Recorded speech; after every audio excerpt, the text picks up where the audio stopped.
This is how this pair of birds began building a nest in a tree branch using clay and dry grass.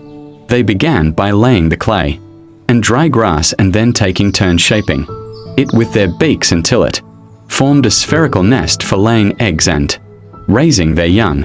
It's truly impressive what they've created.